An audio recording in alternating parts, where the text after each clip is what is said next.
All right. Good morning. Good morning, everybody. It is Thursday, September 3rd, 2020. We got a special guest in the room today. We got Chris Filippelli here down from Maryland. He's up here in Pittsburgh. He's the owner of Surface Solutions. We're going to talk some contractor perspective this morning. Let's get started.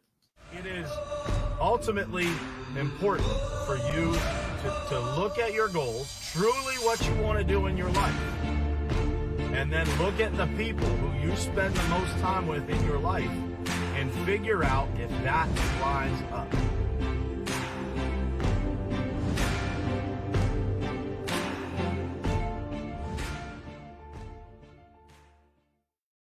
All right. Good morning, everybody, and welcome to a special edition, man. We got a special in-studio guest here with my man, Chris Filippelli, man. Thanks for coming to Pittsburgh. Thanks for stopping by. I'm excited to have this conversation. I think this is going to be inspiring to some folks, especially, for those people who have young children and, people that they're looking to mold into successful adults. I think this young man here is a perfect example of what is possible if you put your mind to it. So I want to start by you giving everybody a little background. So for those of you who don't know Chris, I know a lot of people in our industry do, but Chris started his seal coating business at 16 years old, hustling, family business, ran it with his brother, and his parents kind of helped him get started a little bit. And he has taken it from that to what is becoming a superpower down there in the Maryland market. He's out there in Salisbury, Maryland. And this year, so he had Peninsula Seal Coating, correct, for the first 5 years. So he started as Peninsula Seal Coating. And then just this year, rebranded his company and got into paving. And so now their company is called Surface Solutions, and the dude is just killing it. So why don't you tell everybody, man, the background of kind of what made you want to get started in the business and kind of the journey from then to now in a quick couple-minute explanation. Yeah, definitely. So about 5 years ago, I worked for a guy back in Salisbury that owned an epoxy floor company. And I worked for him back in middle school, late middle school, early high school, doing epoxy floors and things like that. And a buddy of his was actually in the landscape business. And so those two had gotten together and decided that they wanted to get into residential seal coating, small commercial seal coating. And that's kind of how I got introduced into the seal coating market. And I carried buckets for them when they sealed driveways and things like that. And the next summer we did the same thing. And the following summer after that, they decided that they just didn't want to do this anymore. One of the guys went back into sales. The other guy stayed in the landscaping business, which still does some seal coating to the day. But that's when I decided that this was something that I might want to get into. And I looked into it and decided this was something I wanted to do, and spoke with my mom and dad. And they decided that they would help support me. And at that time, that's when my brother got into it with me. And for the first couple of years, we kind of worked together, grew the company slowly. The first year was, very small, just doing driveways, slowly got into small commercial seal coating. Started meeting some people through Facebook and some of these groups that really helped me, and just kind of grew from there, from small commercial into larger commercial and crack filling. And then after that, got into patching. And after I got into patching, started doing my own striping, and then decided eventually I wanted to get into the paving market, and made a connection with Kevin Gray at ADC down in Louisville, Kentucky, through Instagram on a phone call. And went down there and visited Kevin, and that's kind of how we got into paving this year when we rebranded to Surface Solutions. Yeah, just for the record, everybody, when Chris called me and told me that he was going to get into paving, I tried to talk him out of that for an extended period of time. And luckily, he didn't take my advice. He kind of knew what he was getting into, and he felt comfortable to do it. And so he jumped right in, and he just told me before we got started here that that has really driven his business to a whole new level this year. And, I'm just super proud of Chris and what he's doing, and I always say, like, age is not really a thing. It's just a number, but when you look at somebody of Chris's age and what he's doing, and he runs this company like by himself. There's like nobody that's really helping him do it for the most part. I mean, I think your dad helps you here and there, right? Just yeah, my dad and mom are definitely a big asset. And all my employees and everything like that. I have a couple best friends that actually still work for me to this day. And if it wasn't for any of them, I couldn't do it. Certainly my dad, is a big help in the office with sales and things like that. There would be no way to keep busy and pave 3 or 4 driveways a day and sealing parking lots and everything like that and still running around and getting people answers, in the business day that it has to be done in. Yeah. For sure. Yeah. So how many people you got right now? Right now I have 5 guys, including myself. So we run a 5-man paving crew, myself and the guys, and we just kind of hop around at this time. So it's definitely a little bit of a juggle, I would say, because we have residential seal coating, commercial seal coating, and then residential paving. And we only have one crew, so it kind of makes it difficult. If we split up, we can do a prep crew for paving and then a residential seal coating crew, but we can't really run a commercial seal coating crew and a residential paving crew at the same time. Yeah. So yeah, it's a pretty amazing story. And so, when you look at our industry and we talk about, contractors in general and, the construction industry, I think that the one message that I want to get across to people is, Chris is a great example of what's possible. There's a lot of people that come out of high school that don't necessarily know what they want to do. A lot of people, I think, take the path of college just because it's the next sensible thing, or it's what's expected of them. So what would you say to those young people who are maybe looking at, do I go, the route of getting into a trade or working for a company like yours, or even, starting a seal coating company? What would your advice be? And what have you learned through the process of starting this business? I don't necessarily think school is the wrong answer. I started college. I haven't finished it yet, but I did start it. We'll probably finish it at some time. But I think the main thing is just going with your gut feeling and doing what you think your gut tells you to do. I think it's more times than not for a lot of people that your gut tells you to do one thing, but everybody else tells you to do another. And I think at that point in time, the biggest thing is just to do what your inside tells you to do. And if it goes great, that's good. If it goes bad, it's life and you move on. Yeah. Yeah. What is it that drives you, man? What is it that I've met very few people your age that have the grind and the determination and the focus and the constant thirst for learning. So what is it that kind of keeps that flame burning as hot as it does for you? At this point in time, just a goal in my head of where I want to be in life. That might change one day if I ever get to that point. But I think that's one of those things where you'll just continue to raise that bar up and up. I don't think it's something that you'll ever reach. And I think if you do allow yourself to reach that point at some point in time, then that's when that next person behind you is going to come set the bar above your head. Yeah. One of the things that I say all the time, and you probably heard me say it in Top Contractor School, but as a business owner, and as the leader of your people, you constantly have to be casting that vision of where you want to go. And you have to make sure that your people's vision never outgrows yours, right? Because if it does, then that's when you have problems and challenges with culture and all kinds of different things like that. And so, what has been the most challenging things that you've faced growing your business?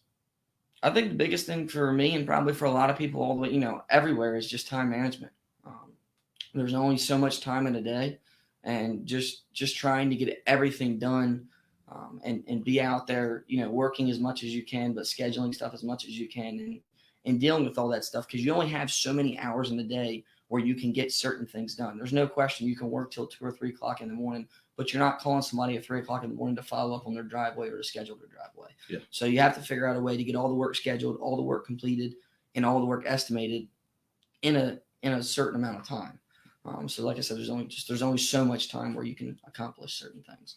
And what have been, when you face the challenges, what have been the things that when you started out versus now all the way through that journey, give some advice to some people on where they can find resources to solve the challenges that they face as business owners or as entrepreneurs, or even people that are learning in business that, face challenges. Maybe somebody comes in as a salesperson, they need some advice. Where are some of the places that you went to when you started your business, and then all the way through?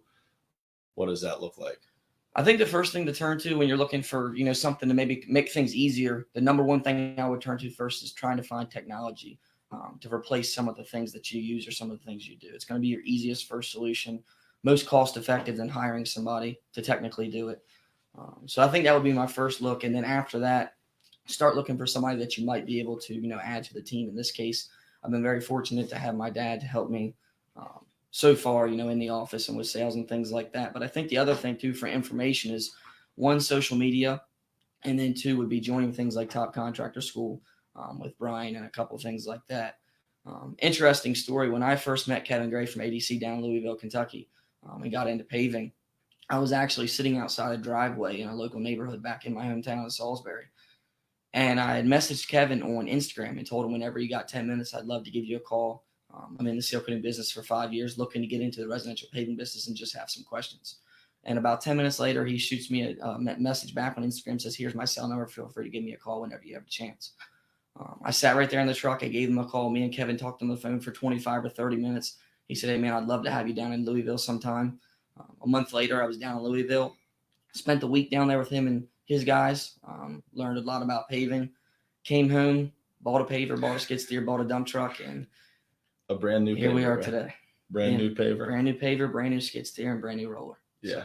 Yeah. So courage is another thing that it takes, as you're growing a business. It's just it's one of those things. You're always going to take on things that you don't know, right? And so when I was having the conversation with him about getting into the paving business, I was like, man, it's such a huge leap, right? And again, going back to what he said was, and thankfully you did follow your gut and knew that you'd be able to work through the challenges of whatever it is, whatever you need to do, you're going to figure out as you go, right? And I think you make a great point. Social media is such a critical piece for all of us, because the reality is that all of us have a lot to learn, right? Regardless of what stage of the business that you're in. I interact with people who have been in the business, their whole entire lives. And, I work with people who are brand new to the business,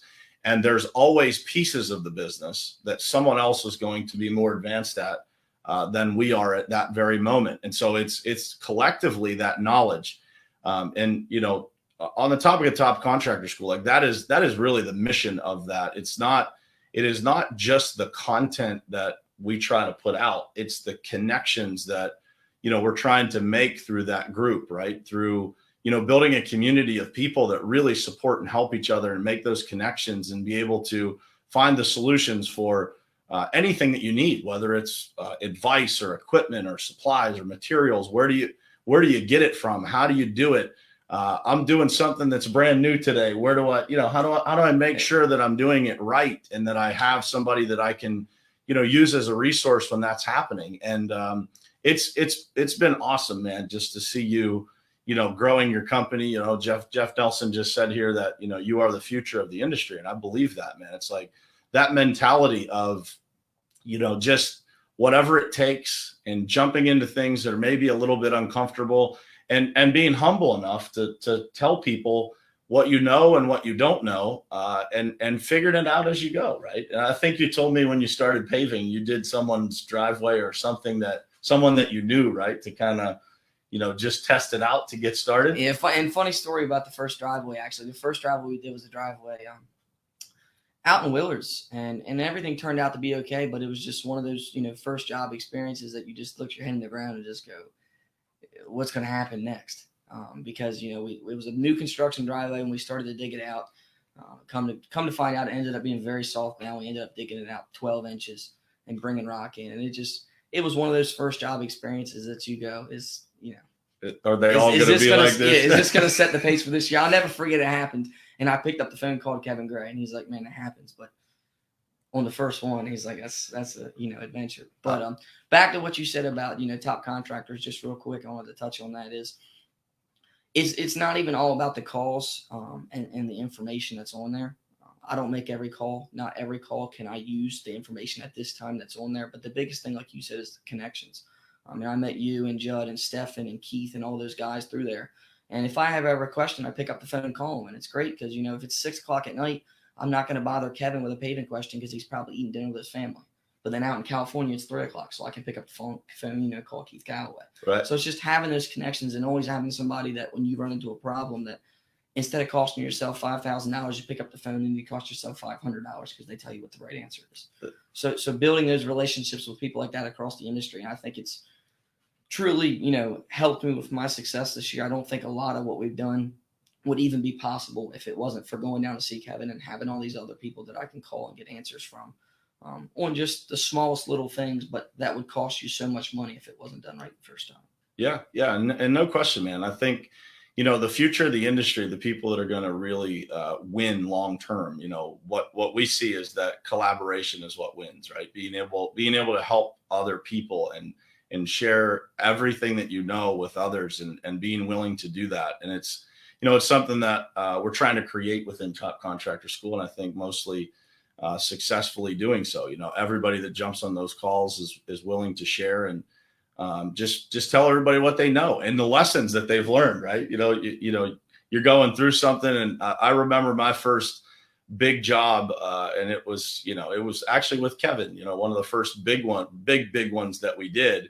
And I remember, there was just things going wrong left and right, like one right after the next, just challenges. And I ended up picking up the phone and calling a buddy of mine who I knew had been through things like this before. And I rattled off everything that was going wrong. And he literally sat there quiet for a minute. He goes, "That's it?" And I said, "Yeah, that's it." And he says, "Oh yeah, man, all that's happened to me like 25 times. That's perfectly normal." And I was like, in that moment, everything felt normal, right? It was like, so it's not me. It's not my fault. I'm not doing anything wrong. These are just the things that happen. And there's a lot of people in our industry that are trying to grow businesses, right? That are starting out and they're, trying to be lifted up. And sometimes in these groups, people can be, a little brutal when you're asking questions, right? And so we want to create a place where people can ask questions and get real answers, and get answers from people that have done it. They have the experience. They're running successful businesses. They're doing those things. And, that's the idea. And it's just an honor to have you here, man. And to be able to share your story and talk about, someone that started a business at 16 years old, man. I tell you this all the time, but I don't think you have any idea, what you've done. I think you'll realize, later on down the road in life, you'll look back and say, like, holy shit, man, that was pretty crazy. Yeah. I did that at 16 years old. And then, took the leap that you took this year at 21 years old to rebrand your company, buy a paver, buy a roller, buy a skid steer, all brand new. People don't do that kind of stuff. And so, from me to you, man, you have my respect. You always have. And, I wish you nothing but the best, man. And I know more and more success is coming your way. And there's no question that, everybody loves the opportunity to help you and to be a part of, your journey. So It's an honor and a privilege to have you here, man. I'm glad that you're here in Pittsburgh. He's going to tour around Pittsburgh a little bit today, see the city and check it out for a little bit. Taking a day off. You don't get too many of those, huh? Yeah. The guys, all my guys are back home working today. And that's what I wanted to say is, we just got done that IKEA job in College Park. And if anybody were to ask me how that job went, it went great. In the backstory, did it go great? Yeah, it went good. Was there problems? Of course, there's problems. We worked 20-hour days. The guys will tell you everybody was tired. They really did a good job. I mean, everybody performed well. We were all tired, and they made it through it. That's one thing that I can say is I hear a lot of stories about a lot of employers with employees and employee problems and things like that. And I've been very fortunate to have a really good group of guys that, friends from high school, friends of friends, the whole 9 yards. And they've all performed very well this year and very well over the last couple of years, been very loyal to me and taking care of me. So I really appreciate them. And I think that's a huge asset of any company. If you don't take care of them and you don't have a good group of guys, you don't really have much to work with. So I think that's an important thing to take into consideration. Culture is king, man. We talk about it all the time, right? It's like if you the quote that I use over and over and over again is, if you want to go fast, go alone. If you want to go far, go together. You better find a group of people to go with. And that is, your team inside your business, the company that you keep outside your business, the circle that you have around you. You got to make sure that you've got the resources and good people, solid people that are going to give you great advice, employees that are going to have your back. And you do that, by the way, by giving that praise to the people that deserve it, exactly like Chris is doing. So an impressive leader at 21 years old. Yeah, and I was going to say one more thing that I just wanted to throw out there because it kind of hit home when I went down to Kentucky. And I don't mean to keep hitting on Kevin, but I just had a week down there. So Kevin does a very good job with social media. They put a lot on social media, all the time, social media stories, Instagram stories, Facebook stories, videos, the whole 9 yards. And one thing that really hit home with me when I went down there and visited them is, they're just like me and you.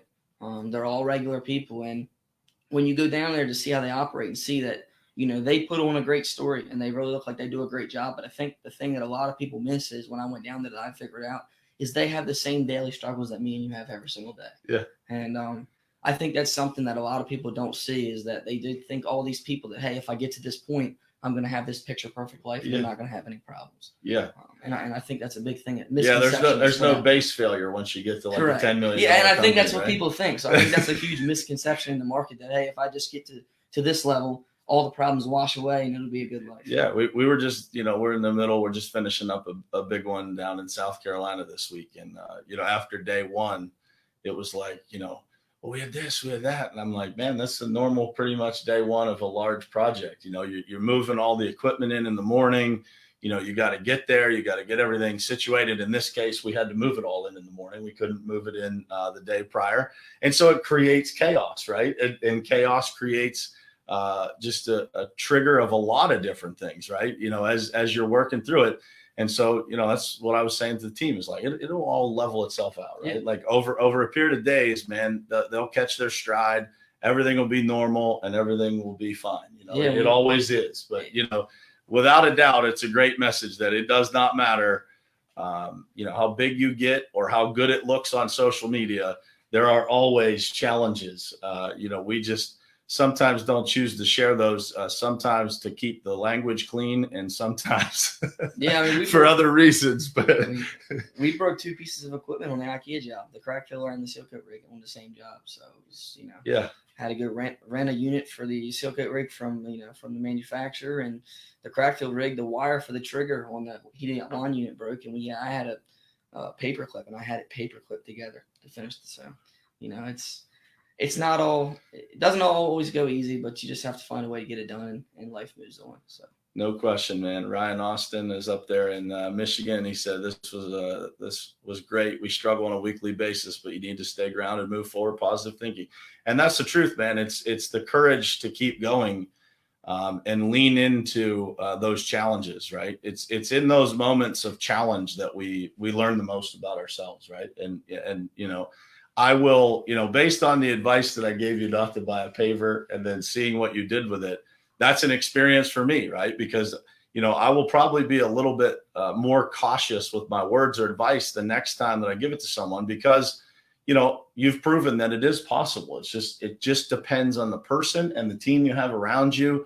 And all of those things play a factor. But the biggest thing that you have to have in this business, and you 100% have it, man, it's just the mental toughness, the determination, and the never quit attitude that no matter what happens, everything's going to be okay.